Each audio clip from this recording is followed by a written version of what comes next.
पता है, औरत हामिला होती है तो मर्द के लिए ये खुशी की खबर होती है, लेकिन औरत के हिस्से में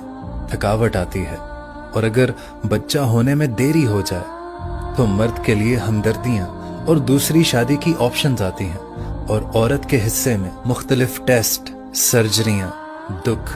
पीरों के चक्कर, तावीज धागे, एहसास नदामत, सास के ताने, और आखिरकार जब हामिला हो जाती है तो मर्द के लिए फख्र, खुशियां, निस्बत, वारिस, खानदान,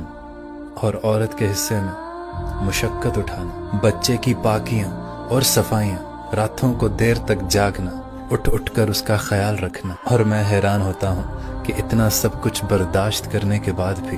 हम सब एक दूसरे को माँ की गालियां देते हैं।